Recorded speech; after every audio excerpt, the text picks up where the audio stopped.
Yeah, I think it's going to be an interesting time after the World Cup to see how ODI cricket progresses. I think from my perspective, it's the calendars are really full between franchise cricket and bilateral cricket, and it's going to be interesting to see, how ODI cricket finds its place in between, I guess, World Cups. I think that's going to be an interesting dynamic to see. Regarding Quinton, I think there's a couple of thoughts that I have here. Quinny in himself is a personality that's always enjoyed his time away from cricket, his time at home.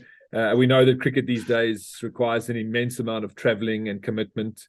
And him as a personality has always enjoyed the balance, I guess. So, I think his decision to retire is, one, obviously, the opportunities in franchise cricket, but also the opportunity to spend more time at home. I think that's always been clear in the way that Quinton has operated as a personality.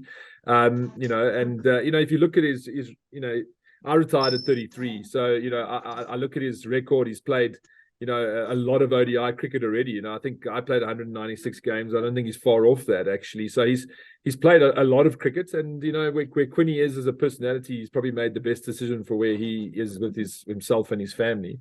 I think I think that the question here is that, franchise leagues in general are strong. They're well managed, they're well run, they're professional, and there's a lot of financial opportunity for players as well.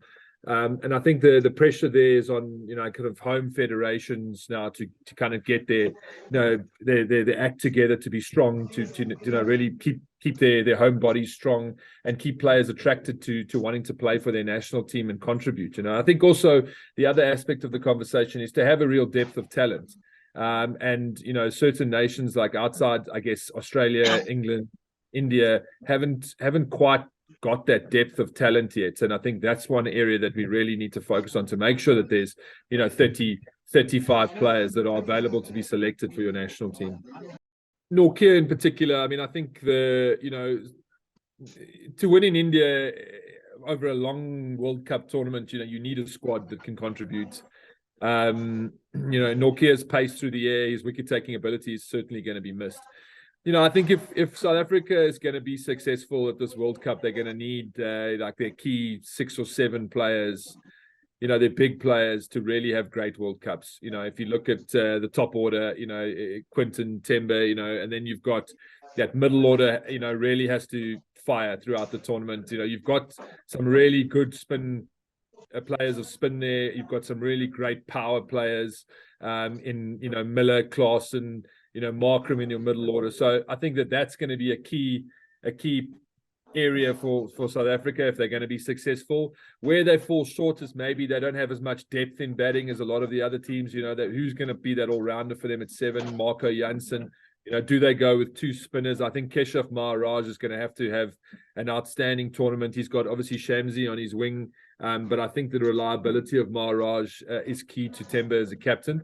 And then, Rabada, we know how world-class he is, and we would love to see him have an incredible ICC tournament. He always carries a lot on his shoulders.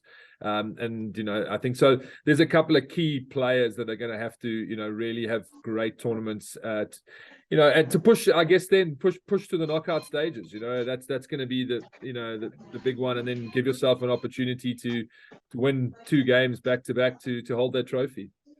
I think the key focus for them is to really, I think there's been so much around South African cricket for a number of years now. I think the key for them is just to focus on having really strong, good cricket conversations. Keep it to cricket. I think that's going to be the most important thing for this group now, is to challenge each other, to get better and better, to train hard, to commit everything that they can to every game and their training sessions. Really focus on the cricket aspect through this World Cup. Keep out the rest of the noise. I'm quite philosophical. I played in a number of World Cups as well. I'm very clear on the ones that I feel we should have won and the ones that, maybe we weren't good enough. There's a lot of things that go into winning a World Cup. You need to have the players. You need to have a little bit of luck. Conditions that you're playing in. Are you suited? So, there's a lot of different challenges that will come with, to this team over the next a number of games. It's, if you think about their first warm-up games, the 29th of September, and their last games, the 11th of November. So it's a long time away, lots of different conditions, lots of different travel. So, they're going to be tested, but if they can just keep the focus to cricket and focus on, good conversation around cricket and really training and giving their best every day, then that's all they can control.